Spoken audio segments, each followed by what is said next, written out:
morning, everyone. This is a 3-minute warning, and I know some of you were asking about the voter tools.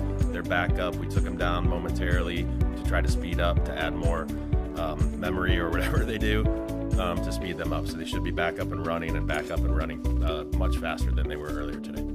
3 minutes.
Good morning, North Carolina, and happy Election Day.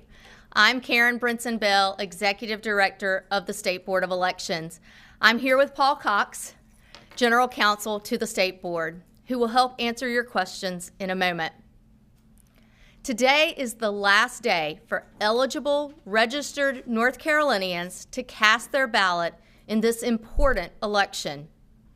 Polls across the state are open until 7:30 p.m., and if you are in line at 7:30 p.m., you will be able to vote. Voters should go to their assigned polling place.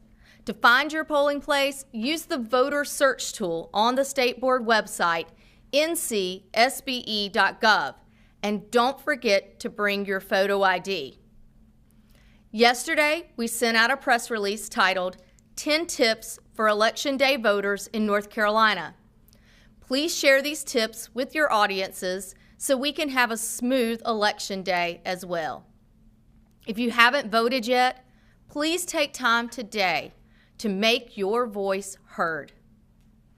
As a reminder, all voters will be asked to show photo identification when they check in to vote. Most voters will simply show their driver's license, but many types of photo ID will be accepted. Go to bringitinc.gov for more information about the photo ID requirement and a full list of acceptable IDs. We also want to remind voters that if you forget your ID, poll workers must offer you a provisional ballot and the opportunity to either fill out an ID exception form explaining why you are unable to show photo ID, or return to your County Board of Elections office to show your photo ID before 5 p.m. on November 14th. No voter should be turned away from the polls for not having an ID with them. At this time, we are unaware of any disruptions or delays at polling places that may necessitate extending voting hours beyond 7:30 p.m. That's simply remarkable, considering more than 2,600 polling places opened statewide this morning. We will continue to monitor polling places statewide, and if necessary, we will call a state board meeting to consider any voting extensions. At this time, we have not heard reports of any major incidents at any polling places. We also have not heard reports of long lines today. It is a good day to go vote. We have been addressing reports that the State Board's voter search tool on ncsbe.gov has been running a bit slow today. This is not unusual for election days when tens of thousands of people are accessing the search tool at the same time. We ask voters to be patient and wait for your information to load. Finally, we want to remind the public that they can watch results come in tonight after polls close on the State Board's elections result dashboard found at ncsbe.gov. We remind members of the media to read the press release, 9 Facts About the Vote Counting and Reporting Process in North Carolina. There are a few important things to remember about election night results.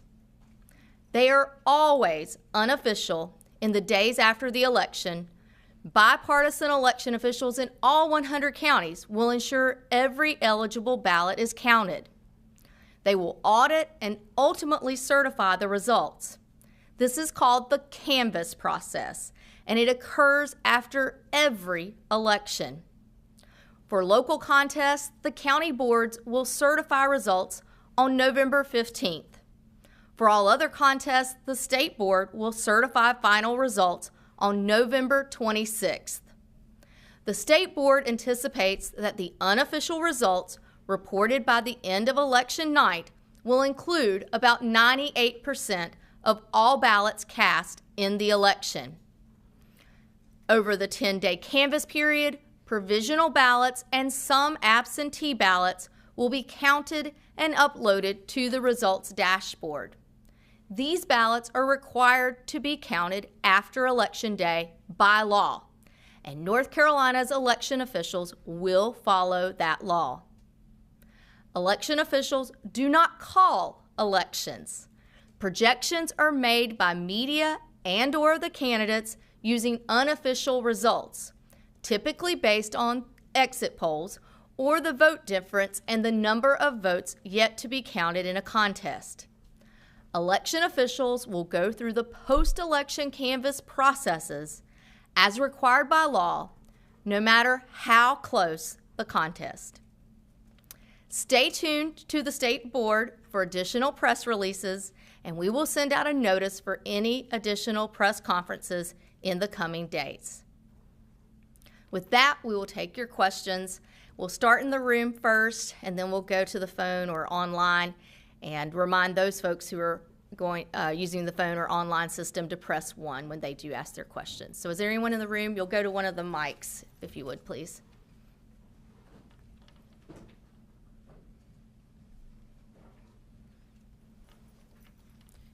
Hi, thank you for doing this and the other press conferences leading up to today. Brittany Gibson from Politico.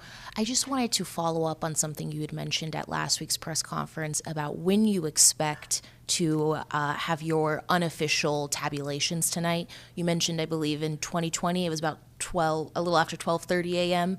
Where do you project tonight being? And with the caveat of course, you're not going to rush to beat last time's. So our official final upload in 2020 was 12:28 a.m. on that Wednesday morning. And so I have challenged everyone to let's meet that or do better than that. Now, we have to be, face reality of it. That's our goal. But, there are a lot of votes to deal with once the polls close. With this election, new to our laws, we cannot tabulate and upload the early voting results at the close of polls like we've been able to do in the past. So those will not be released until after the polls close. The tabulators will be closed down and the results will be uploaded with the election night results as they come in. So at 7:30 p.m. we will release the absentee by mail results, and then we will just begin to gather the results from the election day polling sites. And being mindful that we do not modem results in North Carolina. So if you just factor in that if the polls are able to close at 7:30 p.m. because no one is in line, it's going to still take a solid hour or so before the results would be driven to the county board site. And we've got over 2,600 polling places that have to do that tonight. So the bulk of our results we anticipate would be probably between 9:30 to 11 p.m. And we'll address anything that's running slower than that. We'll also caution everyone that that's a large volume of data hitting our results dashboard at the same time. So just like we're experiencing some lag because of the interest in our voter search tool, we may be experiencing some lag in the results just because of the sheer volume of data that's going in and the interest that we're seeing in our results. Thank you. I'm Yes, Dina ma'am. with CBS 17. Thank you, guys. I have two questions. One, you said that thankfully no major issues reported yet this morning. If you guys have seen any issues at all, whether it be this morning or over early voting, what have those been? And second question being, we've been hearing that the damage from Helene in Western North Carolina thankfully isn't impacting the election so much. Is that the same are you guys still seeing that this morning, that things are running smoothly there? So again, no incidents to speak of. There were just, I think, 3, maybe 4 polling places that had some delay in getting going, but they turned no voter away. They went to their manual process or were able to move things along quickly. So, we feel like, knock on wood, that we are in very good shape. Obviously, there could be some sort of disruption. We've had accidents to happen near a polling place that's delayed traffic or, power outages or something like that might create a problem throughout the day. But with the good weather and the good planning and so forth, we're hopeful that we won't see any further disruptions that could cause any delay. And then in terms of the Helene-affected counties, as we've reported out, we had a 57% turnout between absentee and early voting ballots for North Carolinians. And in the western part of our state, those Helene-affected counties actually outpaced the rest of North Carolina with about a 59% turnout. So as we are going into Election Day, we are finding that they were able to get their polling places open on time. And we did get those 7 tents up and operational for places that had no facility to locate locate voting in, and that's all gone smoothly too. So I think it's just a real testament to the hard work and preparation that these election officials have put in to making this election go smoothly, and also just a testament to our partners with State Emergency Management, DOT, the power companies, so many, North Carolina National Guard, so many people that I could identify who have helped to make today possible in those Helene-affected counties. Thank you. Hi, Karen. Yes. Sean Hey. Coffey, ABC 11. I also have a two-parter. Just understanding it's really early, wondering if there's any preliminary info about the number of ballots that have been cast in person today, through the first few hours at least. And then secondly, I know you touched on the process kind of longer term before the vote is ultimately certified, but what is sort of immediately after the polls close today the role that the BOE will play in kind of gathering the ballots physically, counting them up? Sort of, can you walk voters through what role you guys will play in kind of getting the count started? Yeah. I don't have our 10 o'clock count, but we can try to get that. If not, we'll try to get that out before too long, where we gather from the counties the kind of turnout that they're seeing. In terms of, is your question about the role of the state board in the counting of ballots, I guess or state the and county boards? Yeah, I guess, I think just for folks that are curious, what will sort of happen immediately once the polls close to kind of get this process started? So all ballots are counted at the local level. I do want to emphasize that. Those precinct officials that have been overseeing the voting sites, they are going to tabulate and sign off on those results tapes, and then they will be the ones who transport them securely back to the county boards of elections. That could mean they have a series of seals that are tamper-resistant seals, where they will have a flash drive and the actual paper ballots, because we are a 100% paper state. So the tabulators have been used to be more efficient in our counting, but there was always a paper record. And all of that will be transported securely following chain of custody. These are bipartisan officials who have taken oaths to serve in those polling places and to carry out this work. They will deliver those to the county boards. The county boards will, take chain of custody of those materials.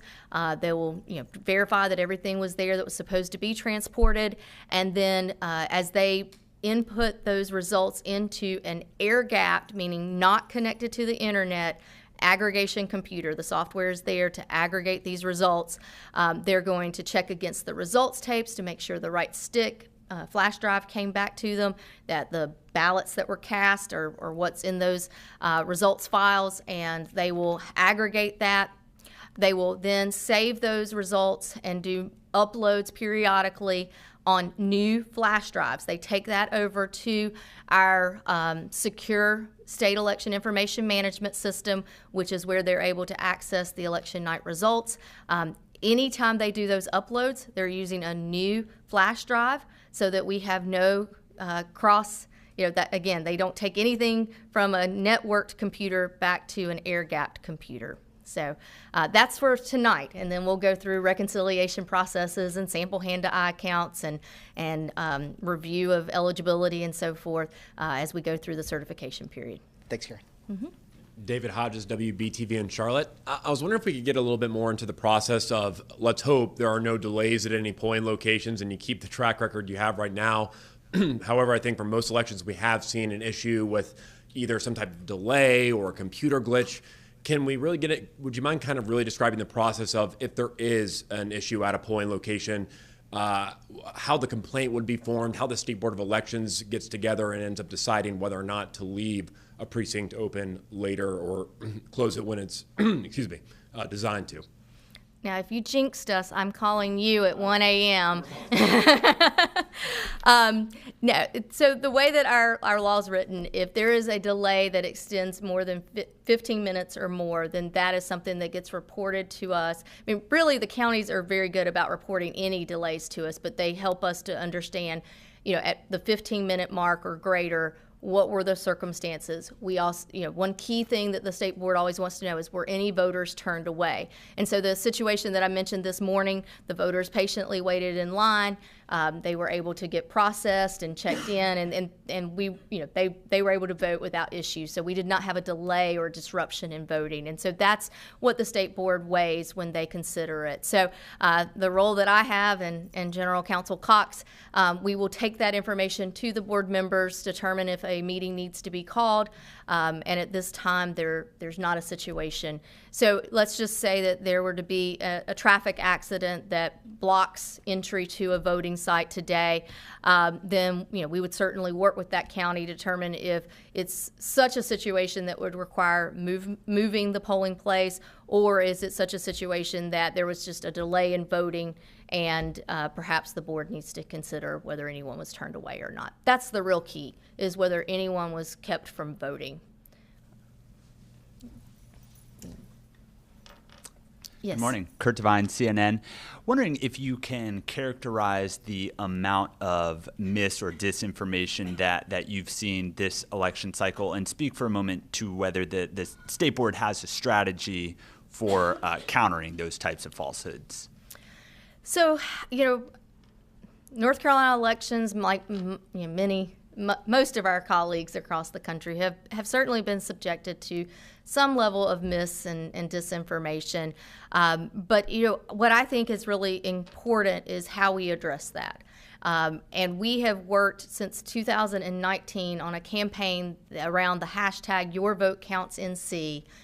Efforts on social media, efforts on our website, efforts through press availability and press releases to inform North Carolinians about our processes in North Carolina, so that when they're presented with misinformation, they question that and know to go to trusted sources of information, like the state board, like our county boards, like vote.gov, and others that are trusted sources of information. We also have very transparent processes in North Carolina where citizens are our workers. 25,000 people are making today possible, and our voting sites operate. So when you know that there's so many people that are involved, that they are able to help, provide the truth, provide the facts. And similarly, we also are transparent in, our pre-election testing is open to the public. Our post-election audits are open to the public. The meetings that these bipartisan boards are having are open to the public. And so I think that we actually have not seen the degree of, what we would say are misinformation posts to any great extent larger than what we've seen in maybe other elections, and perhaps to some degree a little less, which I think really speaks to the efforts that we've put out there. One specific follow-up is that we've seen federal authorities in recent days put out some specific statements about disinformation that they've identified. Has the state board heard from federal authorities on anything specific, or that type of disinformation that has actually touched upon North Carolina in some way? We are in communication with our local, state, and federal partners that help us to monitor. We are stationed today with individuals who are ensuring that we are not subjected to cyber attacks or misinformation that could be of a domestic or foreign malign influence.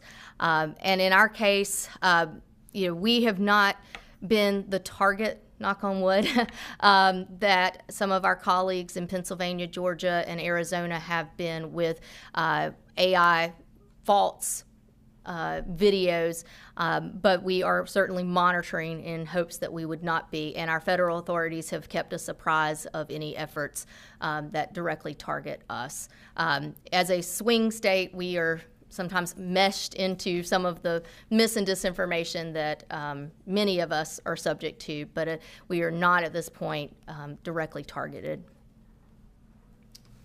Yes, keep going. I just waited until election day to vote this morning. I have never received so many text messages and voicemails in my entire life. So to your point on transparency, would you mind kind of detailing for viewers, what is transparent and what is secret in the voting process, so that people understand that? So our voter rolls are public record, so that certainly, I think campaigners like that, but it is also it's a way that we're transparent. It is not known how you voted. It is simply known that you participated in the election, and so this is there's a transparency in that, so that if you were not an eligible voter, you could be challenged. That is part of our processes in North Carolina, though we haven't seen anything of any significance there. But there are ways that people in this day and age are able to access. They can access our voter records in terms of who's a registered voter, and obviously there are other lists where they can try to get as close a match to phone numbers and emails and things like that. And so, yes, my mailbox, my inbox, my text messages have been pretty rampant, even though I voted early on in the early voting period. And so, it's not necessarily generated from the state board. We did send out 2 text messages directly from the state board to voters who had signed up for the ballot track service to make sure that they knew the change in absentee law that requires absentee ballots to be delivered by 7:30 p.m. today, election day, and that there's no longer a grace period. And so that is the only text messaging that went out from the state board. Yes, Hey, Rusty. Karen. Good morning. Rusty Jacobs, WUNC. I think Paul mentioned this yesterday. The photo ID requirement is getting perhaps its biggest test, general presidential election. Just wondering if you have any indications so far during Election Day and from the early voting period that it is if not an impediment, a higher hurdle and a tougher hurdle to navigate for voters. If Paul's heard otherwise, he's welcome to speak to it. But really and truly, the photo ID implementation has gone very smoothly. I think being able to communicate through our Bring It NC campaign, that we were able to help inform voters. The fact that there is the exception form in North Carolina, that if someone's unable to obtain ID, then they can indicate why, or if they have a religious objection, or if they have experienced a natural disaster, then that, and for those absentee voters, that they're unable to make a copy of their photo ID. Those are all exceptions permitted by law in North Carolina. And while we've seen some use of that, it's gone smoothly, and we're not finding at this point, we may learn differently as the day goes on, that there's not been a tremendous use of the exception form, because we do have a number of acceptable forms of ID. And so while most will present their driver's license, there's many options, military, veteran IDs, passport, many university, college, community college IDs are acceptable forms as well. So we're hopeful that we were able to help voters be prepared when they came to vote. Hi, good morning. Grace Haba, WRAL. We just wanted to ask, we've heard from a number of people who have experienced some issues with delays with the mail-in ballots, specifically through UPS. So kind of a two-pronged question for you. First, what are we seeing statewide with mail-in ballot delays and any issues? And then secondly, what is the guarantee for voters who did follow the appropriate steps that their ballots will make it in time? Let me double check that we've got the same information. Are you hearing delays through UPS or USPS?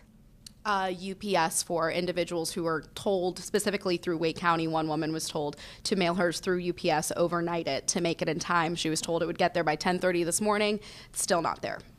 Okay. Obviously, we have the ballot track system that allows a voter to track their mailed ballot is through the U.S. Postal Service and the Intelligent Mail barcode. If, we did try to get the word out to voters that, the deadline is 7:30 p.m. Election Day today, and that they may have to take extra efforts. But, I can't speak for UPS or FedEx or any of the commercial delivery services. Generally, in my experience, they will let you know whether they can deliver truly overnight or if there's some other delay. So I would hope that they would have communicated that to the voter. But the reality is our law states very clearly now, it must be in the hands of the County Board of Elections by 7:30 p.m. Election Day. So let's hope that the man in the brown truck gets that package to Wake County this afternoon. Yes. Hey, Brian Anderson with Anderson Alerts. Thanks for the time and the accessibility.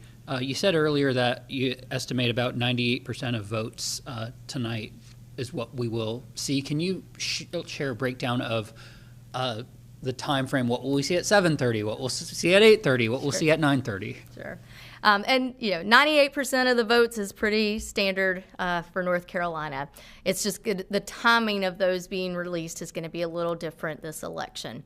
So at 7:30 p.m. or when the polls close, the county boards will be able to release their absentee by mail ballots. As y'all, I think, are aware, we had over 240,000 ballots cast absentee by mail, so those will be the first results that we see.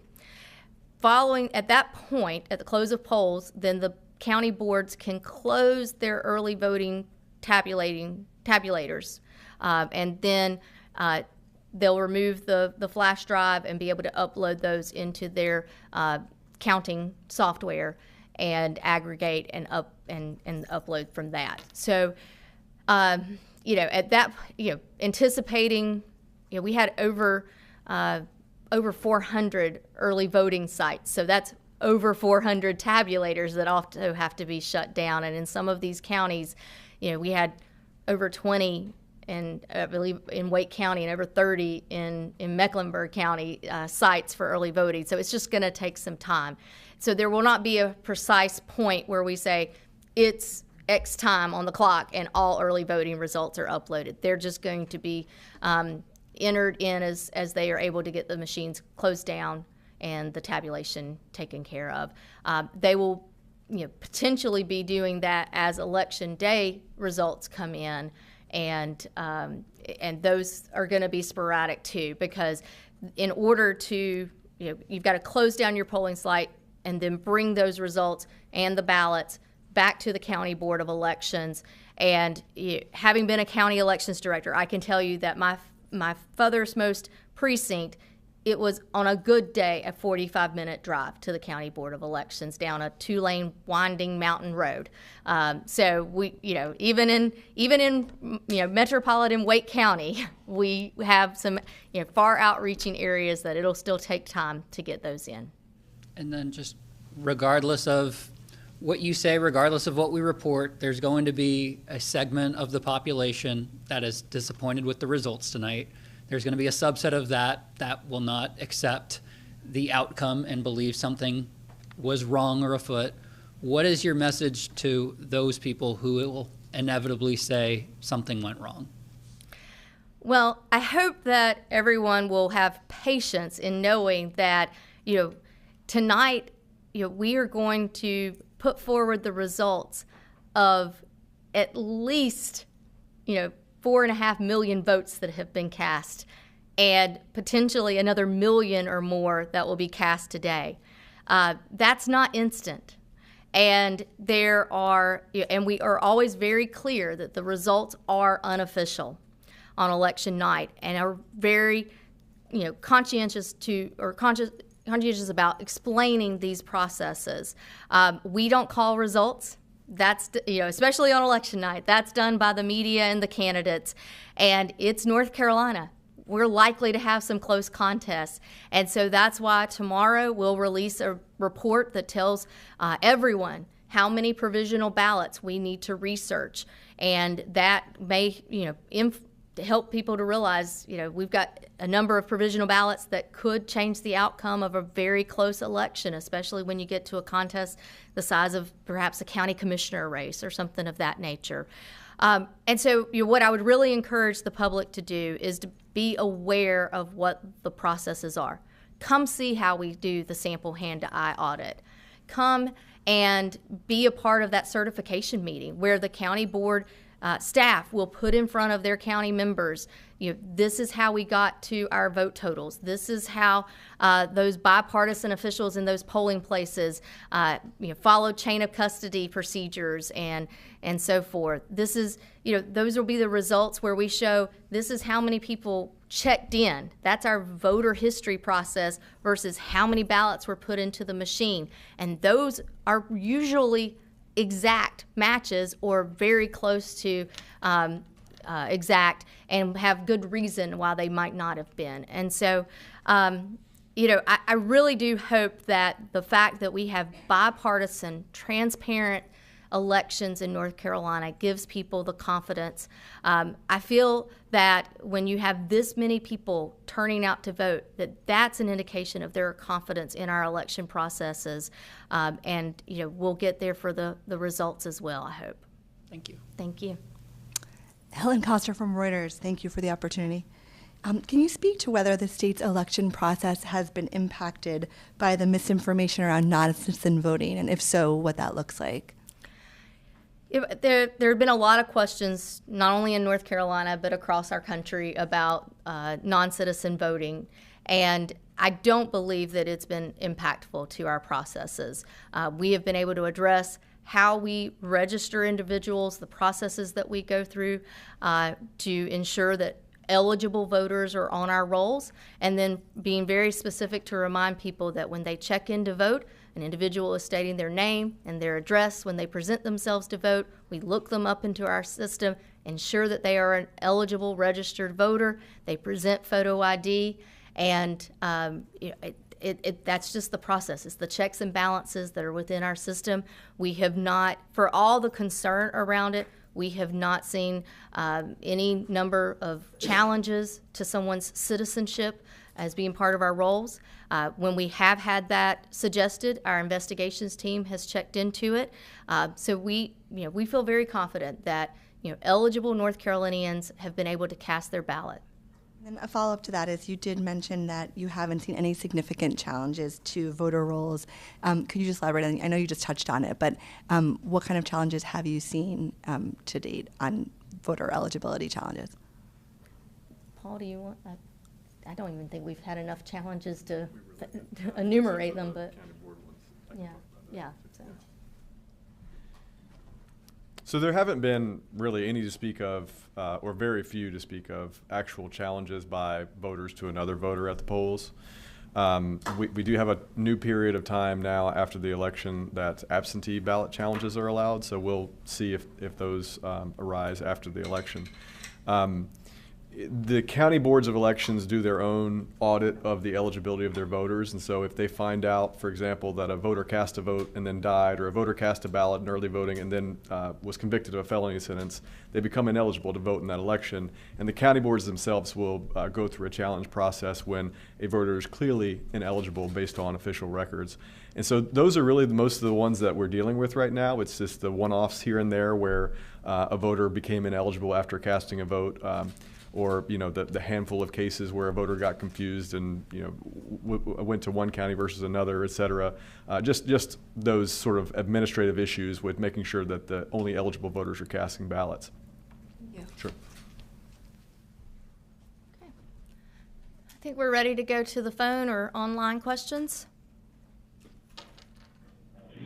We have one question from online, 13 News Now. Please go ahead.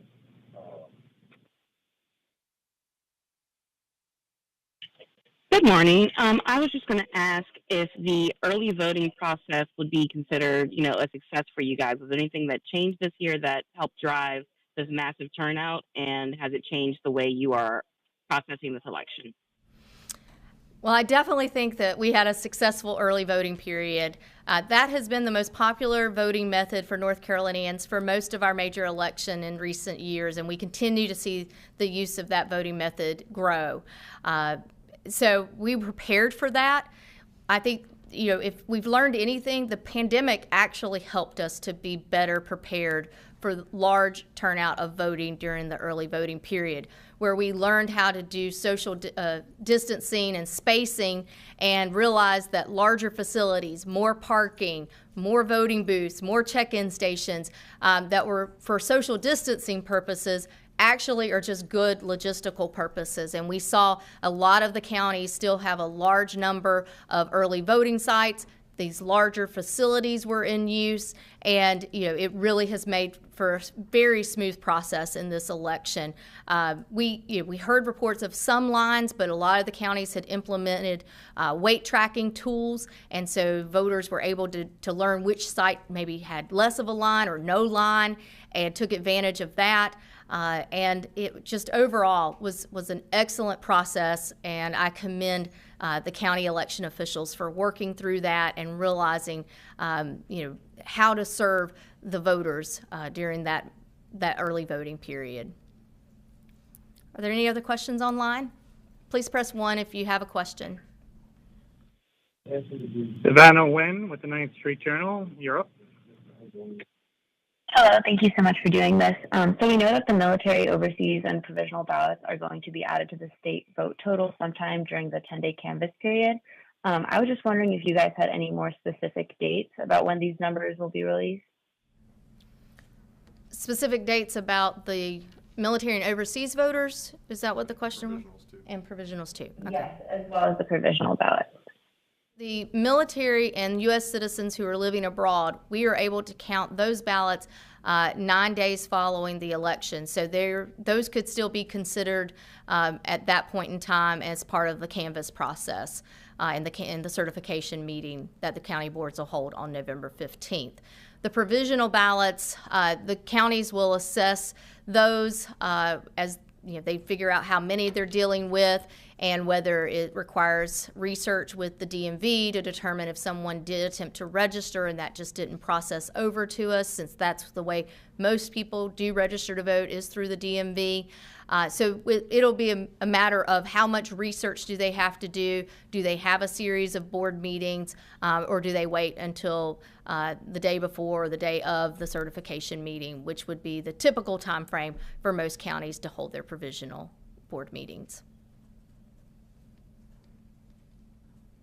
Next question. Peter Charlemont with ABC News. You're up. Hi. I just wanted to ask about turnout. I understand that the 10 a.m. numbers aren't available yet, but in terms of what we've seen since 7 a.m., is anything kind of above or below average? You mentioned not seeing major lines at some polling places. I think, the reports that we have is that voting has just been steady. We had, everybody gets a kick out of the fact that I talk about the weather all the time, but weather impacts voting. And we have had good weather today. There was some fog in certain areas, and so that may have slowed some people getting to the polls first thing this morning. But I think as the day continues and we do 10 o'clock checks and a 4 o'clock check, we're going to find that it's been a steady day of voting. And when you consider that we're anticipating 1 million to 1.5 million people likely to vote today, and that's dispersed across more than 2,600 polling places, the likelihood of lines is not as great as when you have over 4 million people going through the voting sites during the early voting period. So we fully anticipate to be able to quickly and efficiently serve those voters as they go to their election day polling places.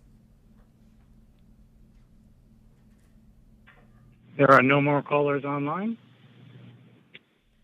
Well, I think we're good to go. Oh, I'm sorry. Oh, David, I missed you. Apologies. No, it's absolutely fine. This might be a little bit more for the county boards, but I'm wondering if you could address it. Everyone is used to watching on Election Day, and you have someone like John King from CNN pointing to a board saying, oh, we got 50% of this county in, but how will the rest of these break? And sometimes different precincts and counties take longer to get to the place where they need to be counted. Could you explain how that process works, why it might take longer to get some votes counted in some parts of counties than others, what that delay is for? So having been a county elections director and working as a field specialist for the counties, I'm very familiar with these processes. I think one thing we have to consider when a precinct might be running later than another, did they have voters in line at 7:30 p.m.? And those lines could be 20 or 30 voters easily, and that's not going to get processed in 5 or 10 minutes. So you've got to allow for that. You also, it may be a newer set of workers who are being more meticulous, aren't as familiar with the process, and so they're following every line of the book to make sure they get it right. Or it may just be that someone's that, particular anyway, even if they're a long-serving worker. So it might also be, depending on the county, depending on how many people they were able to put in as personnel. If they don't have, a large group of workers, then it's going to be more work for fewer people to do. So, there could be any number of reasons. No one should take that as being anything more than them upholding their oath to get it done right and to be accurate. I will say it probably grates on some nerves in the outside of elections world when you're looking, but our job and our effort is to not necessarily be quick. We want to be correct and we want to be accurate, and so that's what we're seeking when we're closing down the polls, when we're uploading the results, and when we're announcing those to the public. Can I add something like that? Yes. I just add one other item. Just 1 second. I'll just. Hold on, Brian. Brian, give me 1 second. I just wanted to add to the question that, the size of the county, the population of the county could really play into this as well. In our large urban counties, there's only one secure computer where results are going to get uploaded. And so if you've got over 200 voting sites like Wake County does or Mecklenburg County does, over 100 like Guilford County does, it's gonna take longer for all of those to get processed and put into the system because you have a single point of entry for all that at the county board office. So just the volume in the larger counties is going to make a difference, as well as in the rural counties that have a lot of space to cover to bring the results back. That's also going to take some time. So just want to make sure everybody's aware of that and patient with the results coming in. That's a great point, Paul. Thank you. Okay, Brian, we have one online. They went ahead and dropped, so we are no more callers online. Then we are calling this complete, and we look forward to having a smooth election day. If you have not voted yet, please do so. Polls close at 7:30 p.m. tonight. Go to ncsbe.gov to use the voter search tool to look up your voter registration information, to locate your precinct polling location, and to see your sample ballot. Thank you, and have a great election day, everyone.